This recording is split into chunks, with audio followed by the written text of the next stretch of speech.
nosso entrevistado de hoje representou o Brasil nas Olimpíadas de Atlanta em 1996. É o Edson Freire, mais conhecido como Testa. Ele também carregou a tocha olímpica quando ela passou em Guarulhos aqui no ano passado, na época da Rio 2016. Então, você quer saber mais sobre a história dele? Não saia daí, porque a gente volta já já.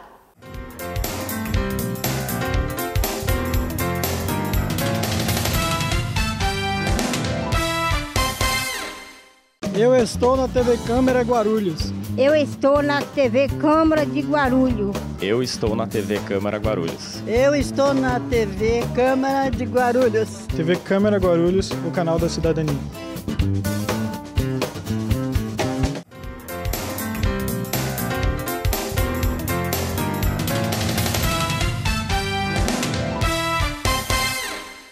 Bem-vindo ao Ponto de Vista, Testa. Obrigado pela oportunidade que vocês estão me dando aqui. Testa, você carregou essa tocha olímpica linda, maravilhosa, no ano passado, aqui em Guarulhos, enquanto ela estava a caminho, né, do Rio 2016, carregando aí o fogo olímpico que saiu de Atenas. Como que você se sente carregando esse símbolo das Olimpíadas na era moderna? Para mim foi um efeito muito emocionante, porque quando você é atleta, você almeja chegar no ponto mais alto, né, de uma carreira de um atleta, que no esporte amador, vamos falar aí, basquete, vôlei, no handebol, que é a minha modalidade, é você chegar num pódio olímpico, ou você chegar em uma Olimpíada. Você chegar em uma Olimpíada e você ter esse reconhecimento pelo Comitê Olímpico Brasileiro de poder carregar a tocha na a cidade, representa muito, né? Representa toda a sua trajetória, né? Aquela trajetória que você veio desde menino até você conquistar, ir para uma seleção brasileira, uma seleção olímpica, sabe? E isso eu acho que foi muito importante para os atletas olímpicos, né? E conta pra mim, né? Você que participou dos Jogos Olímpicos de Atlanta em 1996, foram 20 anos, né? De uma Olimpíada naquela época até agora. Como que era o clima dos Jogos? Conta pra gente como que você se sentiu lá em Atlanta, no meio de todos aqueles atletas do mundo inteiro, né? Praticamente do mundo todo. Como é que foi isso? Nossa, eu me senti um astro. Assim, você sair de vamos falar, de uma comunidade, você vir de uma família pobre, que você não tem condições, só que você não almeja nunca chegar numa seleção, que é uma coisa que você só olha pela televisão e fala, meu, é difícil chegar, mas não custa você trabalhar, você, sabe, batalhar pelos aqueles objetivos, você deixar de fazer algumas coisas para você conquistar. E assim, eu tive um objetivo, o meu objetivo era o quê? Era ser jogador de handebol. E eu não almejava chegar numa seleção brasileira, mas eu almejava fazer o quê? O meu melhor, dar o meu melhor. Então eu sempre me dediquei aos treinos, aos jogos. E quando você chega em uma Olimpíada, que você para, na hora que você está descendo a rampa, vê aquela multidão, o mundo todo te vendo, e você está no meio assim de muita gente importante, aí você para, você fica analisando. Falei, caramba, eu vim lá daquele lugar de Guarulhos, daquela comunidade, e hoje estou aqui para o mundo. Estou do lado daquelas pessoas que você só vê na televisão, que são os astros lá, você fica praticamente maravilhado. É uma coisa assim que não tem uma explicação, mas é um sentimento que fica gravado pelo resto da sua vida, fica marcado para você. Não, agora assim, além de ter tido esse sentimento de ser um astro, você também está na posteridade aqui, né, entre os atletas olímpicos brasileiros. Esse que é um livro da Kátia Rubio, né, tá elencado aqui, ela conta a história, um pouco da história de cada um, né? Uhum. E para você, né, você falou que você não pensava, né, em entrar na seleção. Como que você, enfim, foi convocado? Qual que era o contexto da época? Onde que você estava jogando? Como que foi a sua convocação? Na realidade, assim, eu comecei o handebol com 10 anos de idade aqui numa escola pública, que é o Érico Veríssimo. Na parte de educação física, quem dava era o professor Natal. Aí teve uma pessoa que é o Washington Nunes, que hoje é o técnico da seleção brasileira, eu acho que ele estava fazendo um estágio e queria estagiar em alguma escola. Aí como ele conhecia o Natal, pediu se há a possibilidade de ele fazer o estágio no Érico, né? E aí o Natal foi, concordou com ele e tudo. E foi onde que ele propôs, né? Falou assim, ó, vou passar para vocês, né, na parte de educação física, um esporte novo. Naquela época eu nunca tinha visto handebol, não sabia como que era. Eu jogava vôlei, jogava basquete, futebol, jogava até que bem esses esportes. E você tinha alguma preferência antes do handebol? Tinha. O meu era vôlei. Vôlei. Vôlei, porque eu saltava bastante. Então eu jogava vôlei e futebol. Primeiro o vôlei, depois o futebol. O basquete mais ou menos, mas assim, a minha prioridade era o vôlei. E aí quando o Washington colocou essa modalidade para a gente fazer lá no Érico, foi até uma coisa interessante porque é um esporte de contato. E é um esporte que parece que na hora que ele apresentou esse esporte, foi uma injeção de handebol na veia. Porque eu gostei, porque assim, eu era uma pessoa muito encrenqueira. E quando você joga handebol, você consegue descontar, entre aspas, no adversário. Porque no voleibol você vai, você só dá um tapa na bola, você bate na bola. No handebol não, você arremessa a bola. É como se você estivesse arremessando, como se tivesse uma pessoa na sua frente que você detesta e está arremessando para fazer o gol. Foi aonde que eu me encontrei no handebol. E de lá em diante, eu comecei a jogar em 92 em Guarulhos. Foi a primeira Olimpíada que a gente participou praticamente aqui em Guarulhos, né? Tivemos as Olimpíadas colegiais. Aí eu fui convocado para jogar em Guarulhos, na seleção de Guarulhos. Aí foi aonde que eu fui treinando. A gente não tinha tantas opções como a gente tem hoje, da internet, Facebook, tudo, para você ver os times europeus, né? E o Washington sempre falava uma coisa para mim, ele falava assim, quando você quiser aprender alguma coisa, vai assistir o jogo do pessoal mais velho. E você vai vendo algumas coisas, aí você vem perguntar, a gente vai te ensinando. E eu era uma pessoa muito dedicada. Então eu treinava de manhã, treinava à tarde e treinava à noite. E nunca me passava pela minha cabeça estar em uma seleção brasileira. E assim, em 1984, eu fui artilheiro na minha categoria, que era juvenil, júnior, e na categoria principal. Em 3 categorias, durante 3 anos. Hoje, eu fiquei sabendo, faz pouco tempo, né? Vamos falar assim, pouco tempo, que eu sou o único atleta aqui no Brasil que mais fez gol no Campeonato Paulista. Quantos anos você tinha nessa época? Nessa época, eu tinha 14, 15 anos. E já jogava com o pessoal de 20, 21 anos. Já era grande, né? E quando saiu a convocação para a seleção brasileira?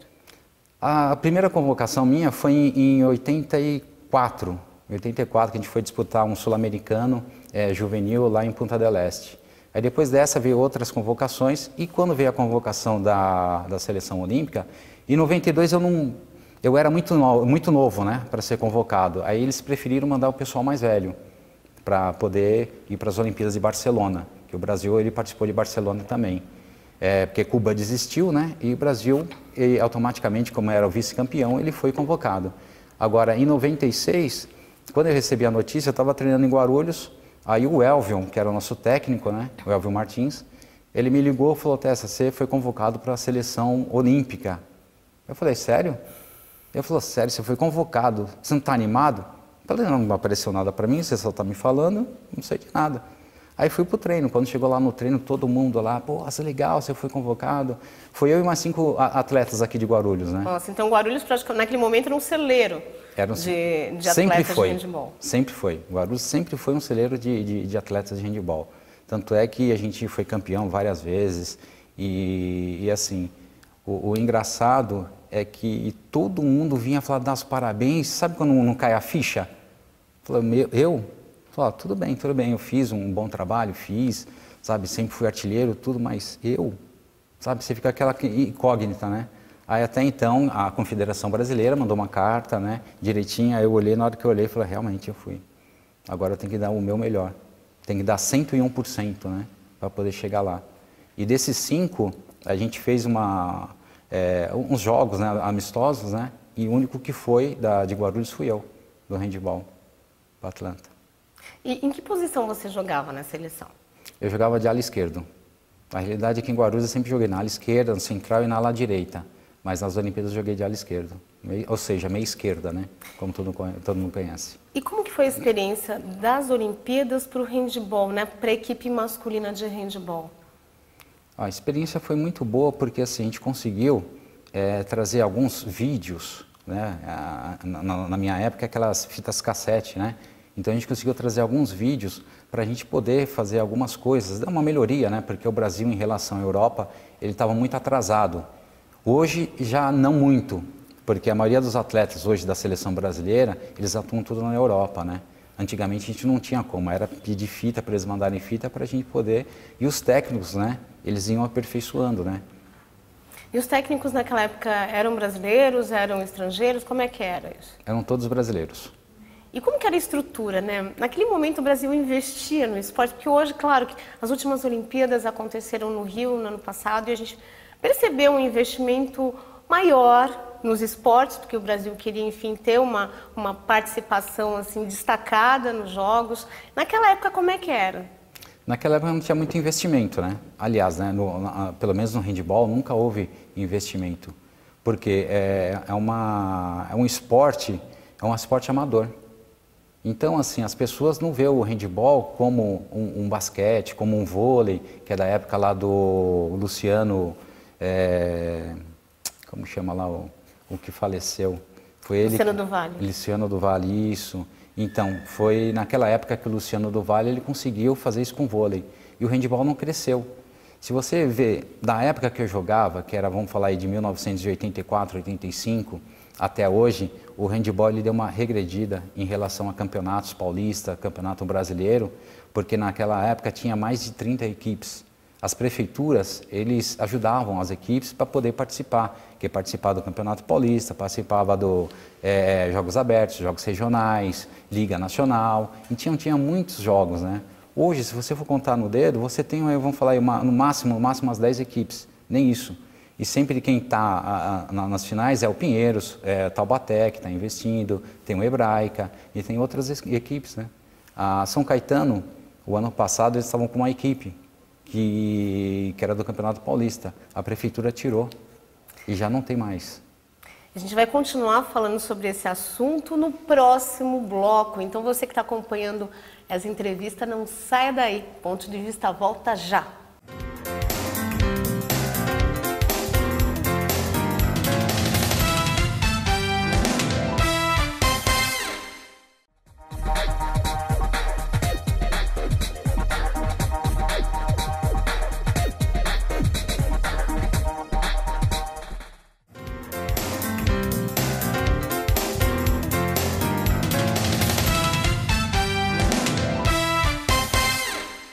De volta com o Ponto de Vista, eu entrevisto o atleta olímpico de handball Edson Freire, o Testa. Testa, a gente estava falando no final do primeiro bloco sobre que hoje as prefeituras não incentivam tanto o esporte, ou pelo menos o handball, como naquela época que você jogava, né? Como que você pode explicar para a gente o esporte hoje, o esporte aqui em Guarulhos? O handball está recebendo alguma atenção? Como que anda o esporte aqui na cidade? Isso falando aí da modalidade handball. Tá assim, o handball ele foi esquecido, aí vamos falar aí na gestão praticamente do PT. Porque na gestão do PT eles não ligavam, né, para o esporte. Então assim, o handball ele foi deixado de lado. Tanto é que em 99, acho que foi a minha última competição que eu fiz por Guarulhos, em 99, para 2000, porque aí depois eu fui jogar 2001, 2002, fui jogar lá para Mogi, porque a prefeitura não estava investindo, né? E assim, na gestão praticamente dessa do PT, a gente perdeu vários ginásios, a gente perdeu excelentes atletas aqui de Guarulhos, porque eles saíram daqui de Guarulhos para jogar em outras cidades. E assim, hoje, com essa nova gestão, que é o secretário de esporte, que é o Tom, amigo da gente já conhece, e o Guti, né, antes dele ser eleito, ele fez uma reunião praticamente com todos os atletas aqui de Guarulhos, né, dizendo que ele ia mudar, porque o Guarulhos sempre foi a capital do esporte amador, isso na época do Tomeu. Tinha um incentivo, né, adote um atleta nessa época, e assim, Guarulhos sempre esteve no auge de todos os esportes, não foi só do handball. Era handball, era vôlei, basquete, futebol, tênis de mesa na época do Cláudio Cano, que ele jogava para Guarulhos, o Aurélio Miguel, que ele fazia o judô, e de Nancy também no judô feminino. Então, o Guarulhos sempre teve um celeiro, né, de atletas. E ele foi esquecido vamos falar aí, com uns 14, 15 anos, aí ele foi esquecido. E hoje, com essa nova gestão, na reunião lá que o Guti fez, ele falou que ele vai dar prioridade para as categorias de base. O handball, vamos falar assim, nunca teve categoria de base. E foi aonde que a gente pensou pensou, não, a gente já estava pensando há 3, 4 anos atrás de montar o projeto, que é o projeto Hércules, que a gente tem aqui em Guarulhos, para a gente poder trabalhar com crianças de 8 até 16 anos. E explica pra gente como que esse projeto, eles têm aulas de handball, como que faz, por exemplo, para participar? É assim, esse projeto ele surgiu há 3 anos atrás, eu, o Zusa, Alexandre Zusa, que ele é muito conhecido aqui em Guarulhos também, a gente resolveu montar esse projeto para a gente poder ensinar as crianças e mostrar para ela que tudo que o handball deu de bom para a gente pode mostrar que elas podem conseguir também. E a gente foi montando e a gente foi falando para as pessoas, né? Falou assim que se gostaria de estar junto com esse projeto. Aí as pessoas perguntavam, vai ganhar quanto? Eu falei, não vai ganhar nada. Nós somos voluntários, a gente quer fazer o handball crescer aqui em Guarulhos, né? E a gente não conseguiu o apoio de muita gente. Aí os únicos que concordaram foi eu, Edson, o Alexandre Zusa, a Fernanda, que é a Fernanda Antônia, que dá treinamento também para o pessoal do cadete, e o Thiago. A gente começou em 2015 para cá, montar esse projeto com meia dúzia de crianças, e hoje a gente tem uma faixa de umas 150 mais ou menos, só que esse daqui é um projeto piloto. E por que ele chama Hércules? Porque nós temos o nosso padrinho, que é o César Bombom, que é o goleiro da seleção brasileira, ele foi aluno do Alexandre Zusa, do Zusa, né? Ele foi aluno. E o Zusa tinha comentado com ele. E como ele estava jogando lá na Europa, ele falou assim, eu vou conversar com o meu sogro, porque ele é diretor de uma equipe aqui, né? Ele é diretor de uma equipe aqui da Noruega, vou conversar com ele. Aí conversou com ele e lá na Noruega, no Clube Hércules da Noruega, eles têm esse mesmo projeto. Ou seja, quando ele ficou sabendo, ele falou assim na hora, falou, que eles precisam? Precisam de camiseta, eles precisam de calção, disso, daquilo. Eles mandaram um monte de coisa pra gente, mandaram dinheiro, mandaram bola, uniforme, mandaram tudo pra gente, né? E a gente adotou esse nome como Hércules Brasil. E além dessa ajuda, vocês, por exemplo, tiveram aí recursos públicos, algum tipo de fundo ajudando vocês? Isso, estou pensando em investimento público. Pior que não. Quando a gente montou, a gente conversou com alguns pais, que os pais ajudavam a gente com uma mensalidade. Não para nós, que estavam montando lá o projeto, mas sim para as crianças, para a gente poder comprar bolas. Teve um amigo da gente, que é o Maurício, ele é técnico lá do Pinheiros. Quando a gente falou que a gente precisava de bola, ele doou para a gente umas bolas lá do Pinheiros, umas bolas carecas, no começo do projeto. E foi aonde que a gente começou a batalhar, e foram alguns pais, foram gostando da ideia, e foi com a ajuda dos pais. E quem também acreditou muito nesse projeto foi o Wilson Davi também, que ele estava lá, ele viu que era um trabalho sério também, mas o projeto, hoje, a gente não tem recurso nenhum. A única coisa que a gente tem são os patrocinadores, que nós temos lá o Supermercado Barbosa, tem a Alfit Sport, tem um pessoalzinho que realmente acreditou na gente. Que em 2015 a gente montou, a gente participou do Campeonato Paulista Mirim, e em 6 meses de campeonato, o que aconteceu? Nós ficamos em 3º lugar no Campeonato Mirim de handball, aqui disputando por Guarulhos. Já é uma conquista, né? Uma conquista importante, enorme. Claro. Porque o Pinheiros, Hebraica, Metodista, eles já tinham um polo já e têm condições de fazer isso. Guarulhos, a gente montou como se fosse uma veiazinha ali, sabe, de nada, a gente montou um negócio de handball e a gente conseguiu chegar praticamente nas semifinais, né, do handball. Aí em 2015. Em 2016, a gente tinha que participar do campeonato para a gente poder, só que tinha que ter verba. Era 40 mil na época, a gente não tinha essa grana, a gente conseguiu batalhar com um ou outro pai lá, a gente conseguiu só 20 mil. A gente tentou por várias vezes recursos e ninguém ajudou a gente. Aí a gente deu uma parada, só que as crianças que a gente mandou para o Corinthians, que era o lugar mais próximo para eles poderem treinar. E a gente conseguiu retomar no ano passado, porque os pais, eles não concordavam de a gente acabar com Hércules, porque eles fez tanto sucesso que ele falou, não, os pais vão ajudar, a gente vai colocar uma verba aí para vocês, e hoje a gente tem o Hércules fortalecido justamente com esses pais. Agora, você também, pessoalmente, não parou de jogar handball, né? Vocês montaram aí um grupo o AGG Guarulhos, um time aqui de Guarulhos, fala pra gente quem que participa, enfim, que tipo de campeonato vocês participam? Ah, sim. Esse campeonato foi assim, nós jogávamos alguns atletas que foram aqui de Guarulhos e da Metodista, São Bernardo, tudo. A gente participava de Campeonato Brasileiro Master, que todo final do ano tem. Que aí é São Paulo, Rio de Janeiro, Pernambuco, Santa Catarina, vem todo mundo, né? E são divididos por faixa etárias, né? A gente fala que 35 mais, 35 anos acima, e 45 mais, que é 45 anos acima. Por quê? Porque essas pessoas elas estão paradas. Então não tem campeonato, não existia campeonato até o ano passado aqui em São Paulo, campeonato de Master. Aí a gente resolveu montar um campeonato de Master para a gente poder competir. E hoje aqui em Guarulhos eu montei a equipe Associação Amigos de Guarulhos, né? E quem joga com a gente, o secretário joga com a gente, o Tom, entendeu? Outros atletas que jogou na cidade, são atletas mesmo da cidade, né? Para a gente poder prestigiar. Aí a gente montou essa equipe. A gente está falando aqui um pouquinho do handebol em Guarulhos, né?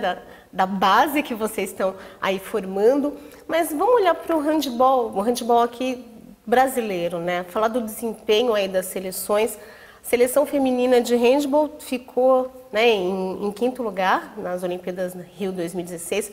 Em 2013, elas foram campeãs mundiais, uma super vitória. A equipe masculina, que pelas contas ficou em sétimo lugar na Rio 2016, também foi bom, né? Porque eles não participaram de Londres 2012. Como que você avalia aí o contexto mesmo do handebol aqui no Brasil, esses resultados? O que isso está indicando? O handebol está evoluindo, está caminhando aí para realmente disputar os primeiros lugares isso nos mundiais, nos Jogos Olímpicos? Como que você analisa aí essa evolução do handebol? Bom, o handebol, pelo menos, vamos lá, no masculino. O masculino ele evoluiu bastante, porque desde 92 a nossa posição nos Jogos Olímpicos era em 11º, 12º lugar. Em Atlanta também a gente ficou em 11º.